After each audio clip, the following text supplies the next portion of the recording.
Manifestações pacíficas que terminam em violência e quebra-quebra. Esse script tem se repetido com certa frequência desde que começou a onda de protestos em junho passado. Mas nada foi comparável à noite de destruição e terror desta quarta-feira na zona sul do Rio de Janeiro. Desordeiros infiltrados numa manifestação contra o governador Sérgio Cabral deixaram um rastro impressionante de destruição.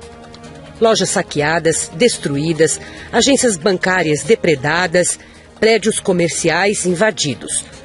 9 pessoas foram presas e serão processadas por formação de quadrilha. 8 pagaram fiança e já estão nas ruas novamente.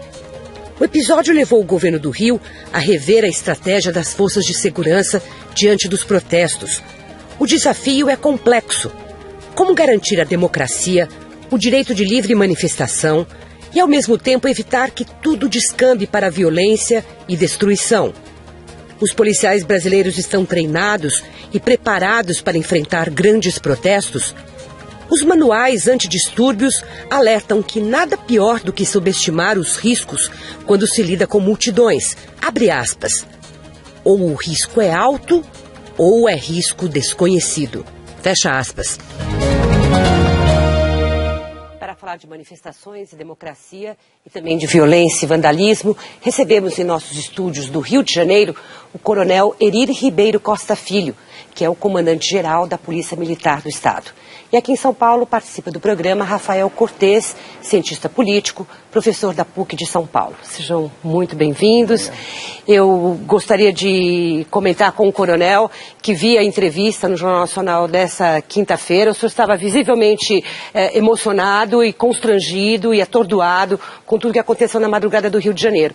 Mas, apesar de levar em conta tudo que o senhor falou, inclusive se referindo às agressões que a Polícia Militar sofreu, a pergunta que continua no ar é: por que a Polícia Militar não agiu para reprimir o vandalismo que a gente viu numa das principais avenidas do Leblon? Boa noite, Mônica. Depois de pactuar com a Secretaria de Direitos Humanos, com a OAB, com a Defensoria Pública e todas as ONGs, né, ligadas à Anistia Internacional e todas as ONGs voltadas para os direitos humanos, então nós praticamente não iríamos utilizar o gás e ficamos praticamente na contenção. E quando iniciou as depredações, nós tínhamos que reagrupar outras guarnições da Polícia Militar para iniciar a dispersão, que praticamente causou essa demora, possível demora, né?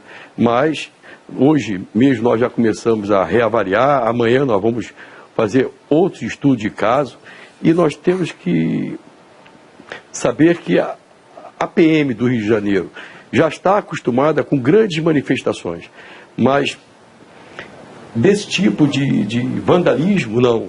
Tanto que nas nossas academias, tanto dos soldados e dos oficiais, nós suprimimos os cursos de controle de distúrbio e única unidade que possui a técnica hoje no estado do Rio de Janeiro é o batalhão de choque. Inclusive foi treinado 2 anos pela polícia francesa.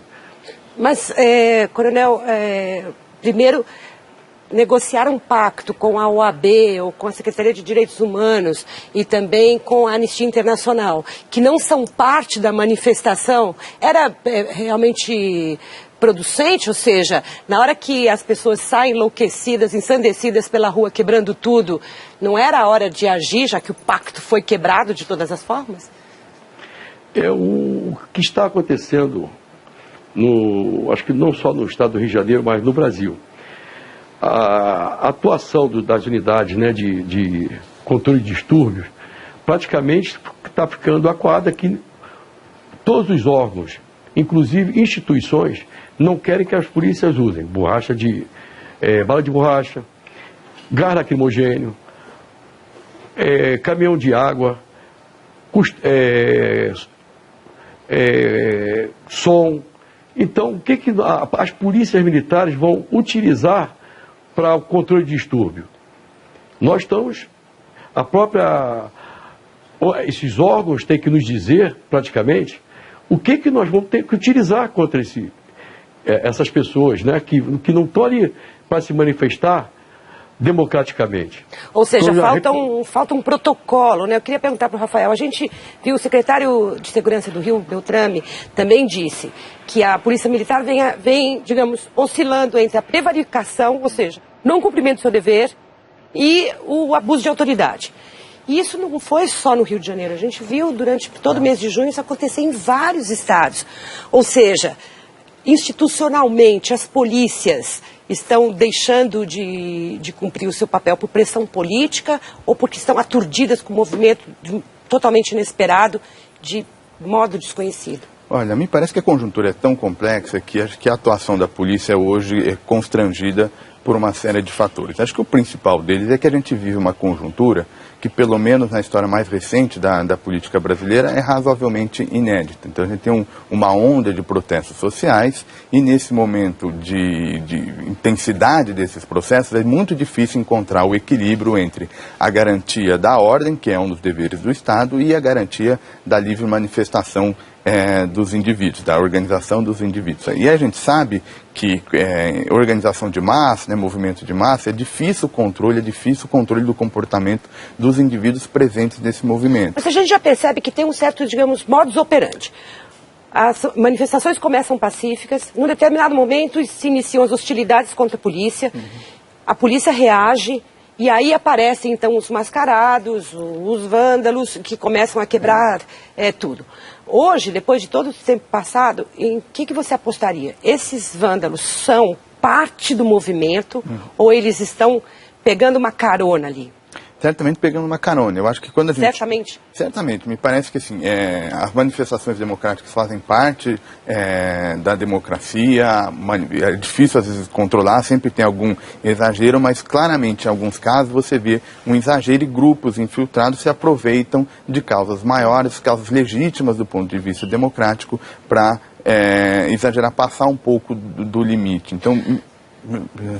Não, eu ia perguntar para o coronel o que a polícia já sabe, à medida em que a inteligência da polícia deve estar atuando, e ontem foram presos 16, se eu não me engano, manifestantes desses suspeitos de atos de vandalismo, e eu queria perguntar qual é o perfil, ou seja, quem são essas pessoas, de onde vêm, o que elas querem, o que vocês conseguiram deduzir a partir dessas prisões? Hoje, inclusive, foi montado um grupo, né? A Força Tarefa, onde está o Ministério Público, a Polícia Militar, a Polícia Civil, os órgãos de inteligência, para que nós possamos iniciar esse trabalho, né, de identificar a dificuldade hoje que nós não temos com quem dialogar. Hoje nós não podemos, tudo redes sociais, não se tem um líder, como era convencional. Nós até discutimos com essas pessoas. E hoje o que me estranha, como profissional de 33 anos, é que, inclusive, a mídia está sendo atingida. Não é só uma emissora, são todas as emissoras de televisão que não têm esse direito de cobrir um evento desse. Por que eles estão fazendo isso? Ninguém sabe. Mas o senhor ainda não tem uma ideia, coronel, de quem seriam essas pessoas? Na medida em que prisões são feitas, não há já uma averiguação, algo que o senhor pudesse contar sobre de onde vem, na medida que são mascarados e não se assumem como um grupo organizado. O senhor saberia dizer já quem são essas pessoas? Não, a Polícia Militar ela conduz para a Polícia Civil. E a Polícia Civil que cabe à parte de investigação. Então...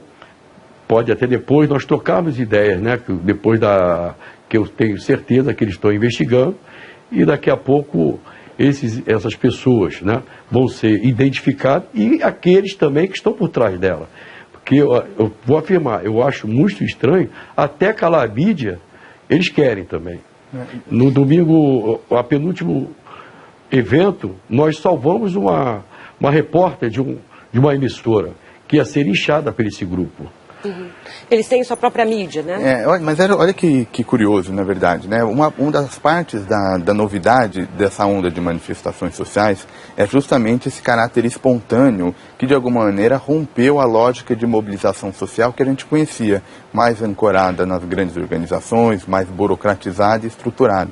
Então, parte até da riqueza dessa onda de protestos, de mobilização, vem justamente dessa pluralidade. Agora, a situação é tão complexa que a gente começou discutindo a questão dos dilemas para a polícia, mas tem um dilema para a própria sociedade civil organizada, qual seja, de conseguir minimamente contribuir para a separação e identificação de elementos que eventualmente estejam deturpando e até dificultando a legitimidade do movimento. Eu acho que esse é o ponto.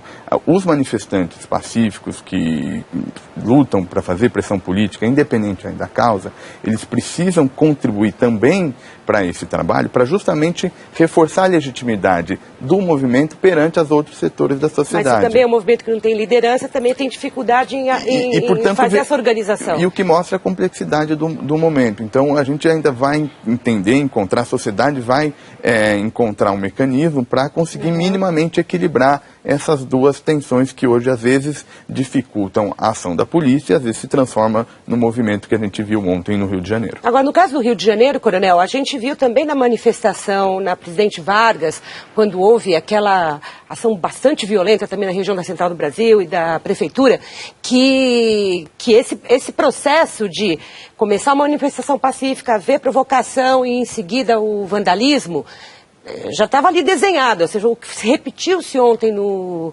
Leblon. Quais são as alternativas que a polícia teria para fazer essa contenção que não é feita, já que temos tantas imagens e não vemos a ação da polícia? Hoje, eles vêm pacificamente, nós identificamos esse grupo, mas o que está acontecendo? Quando a PM vai lá para prender, começa as críticas. Quem iniciou esse conflito? Foi a Polícia Militar, que a manifestação era pacífica. Então, nós mesmos estamos com dificuldade de efetuar esse trabalho. No último jogo da Copa das Confederações, na Praça Sans Pena, nós identificamos o grupo. Aí entraram em contato com o comando da corporação. Nós ficamos com dúvida. Estão pacíficos. Como é que nós vamos lá para prender e vão dizer que nós iniciamos o conflito?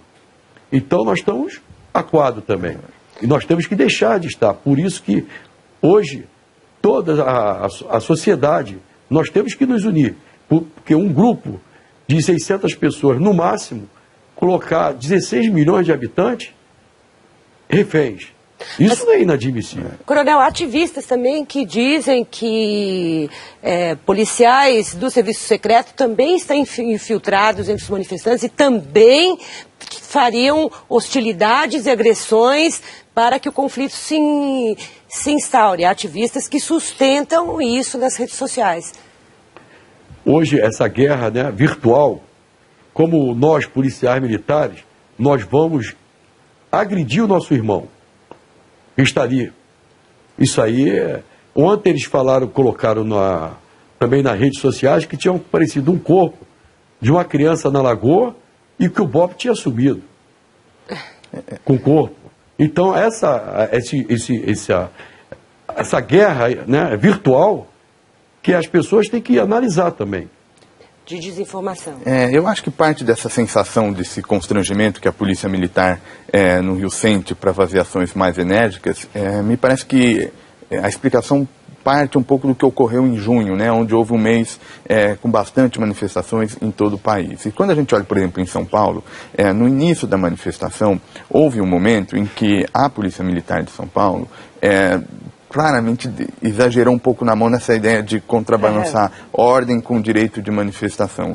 E aí, nesse sentido, a gente teve, dias depois, milhares de pessoas indo às ruas, simplesmente para reforçar o desejo e a luta pelo simples direito de manifestação. Acho que ali foi um momento em que a própria ação um pouco exagerada da polícia em São Paulo aumentou até a intensidade do movimento. Em São Paulo, esse equilíbrio parece ter sido encontrado novamente. A gente caminha para um controle entre ordem e liberdade mais, digamos, mais eficiente do que ocorre no Rio de Janeiro. E aí acho que a gente tem que olhar um pouco a experiência em particular no Rio. Me parece que tem a ver um pouco com a política de segurança pública e essa mudança que o Rio aconteceu há alguns anos. Isso tem, de alguma maneira, gerado um debate na sociedade carioca sobre essa relação entre polícia militar e sociedade. E a segunda tem a ver com o papel do governador. Na verdade, as críticas também diretas ao Sérgio Cabral têm inflamado um pouco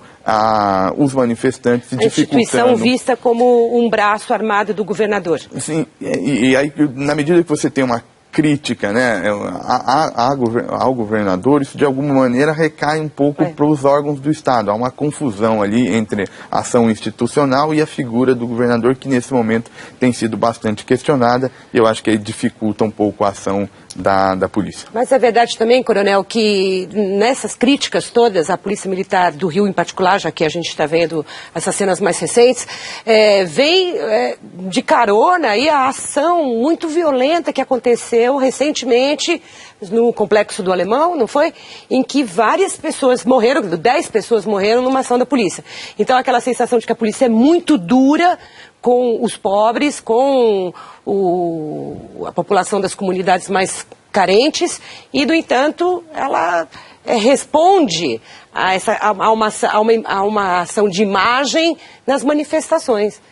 Ou seja, a imagem da polícia não está num momento bastante duro e complicado? Olha, a polícia do Rio de Janeiro está com uma mudança muito significativa no seu comportamento na parte de confrontos. E o Rio é diferente de todos os estados brasileiros. Hoje, os nossos traficantes, eles não são comerciantes. O tipo de armamento que eles utilizam e subjugam aquelas comunidades, se a polícia militar se não puder fazer um patrulhamento dentro dessas comunidades carentes, eles são reféns. E tem 99,9% de quem vive ali, inclusive policiais militares, eles merecem também ter segurança. Só que eles querem mostrar o poder. E o poder é do Estado. A polícia militar pertence ao Estado. E o que aconteceu, todo mundo esquece, com a polícia, com a minha polícia, que nós tivemos também vários governos aqui que destruiu, e hoje nós estamos reconstruindo. Nós tivemos governos que a cúpula da segurança pública, ela foi para a milícia. Eu estou falando cúpula. Secretário de Segurança, comandante-geral, chefe da Polícia Civil. Então o senhor admite que há uma crise de autoridade também na Polícia do Rio, não é? Tinha. Hoje não.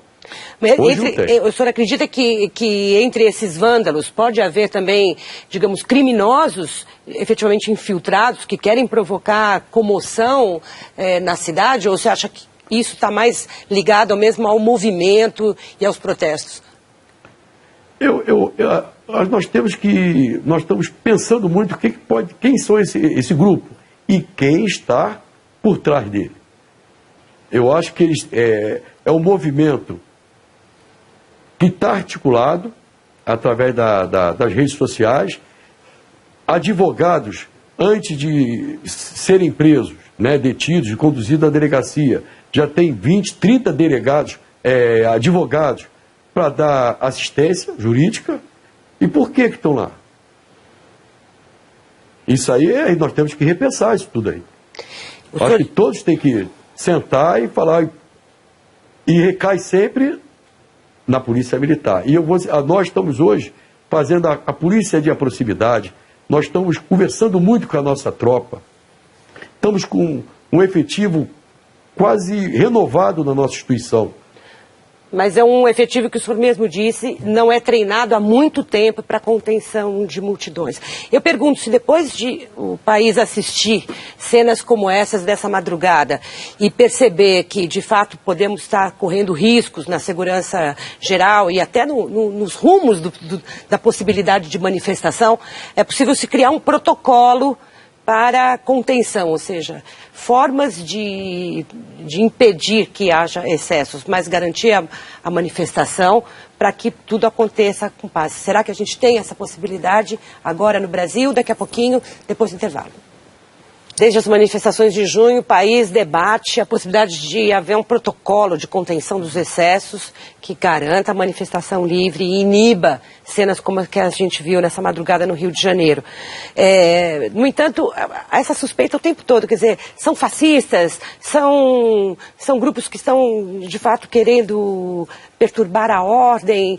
Que tipo de discurso é possível ser feito num momento como esse? Há um protocolo possível, você acha? Acho que é possível, mas ele vai ser construído ainda. Acho que o primeiro passo é evitar adjetivar os movimentos e tratar mais como uma questão de desafio de expertise, de inteligência por parte do órgão repressor, né, da Polícia Militar nos diferentes estados. E o segundo desafio é o desafio da comunicação. Então, acho que a tarefa da polícia e do movimento é melhorar a comunicação para que a própria sociedade discuta e contribua para definir qual é o limite da ação legítima no momento da repressão e, por outro lado, também as bases de uma manifestação que a gente pode adjetivar de realmente democrática. Isso é construído e, eventualmente, a gente possa ter episódios como o que ocorreu ontem no Rio. Mas, na prática, coronel, qual será a próxima atitude da polícia? Ela vai reforçar, digamos, a sua capacidade de reprimir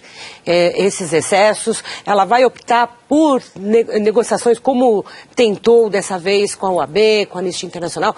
Para onde caminha a ação da polícia na medida em que estamos com a visita do Papa agora, batendo as nossas portas?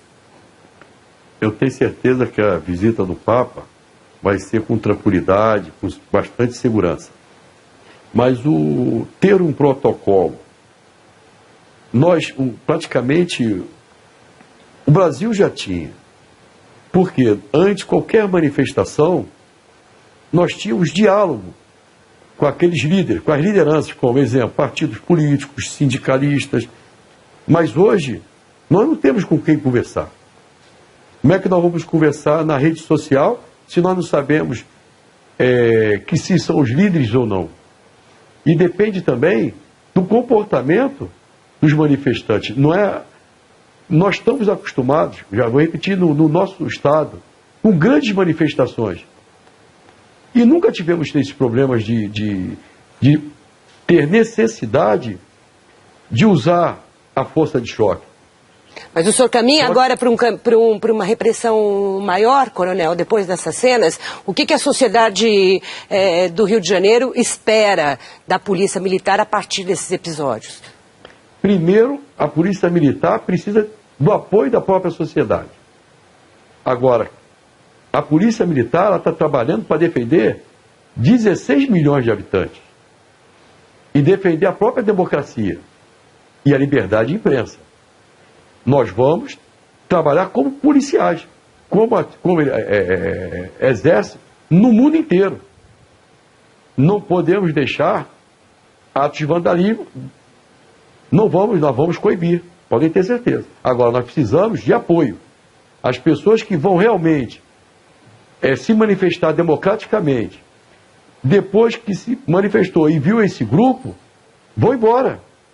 Deixa só eles com a polícia. Isso que nós estamos precisando. Aí é o enfrentamento de verdade, né? Coronel, muito obrigada pela sua participação aqui no Entre Aspas, pelas informações que o senhor trouxe. Boa sorte no seu trabalho. Muito obrigada, Rafael. E obrigada a você também que acompanhou Entre Aspas até aqui. A gente volta na terça-feira. Até lá.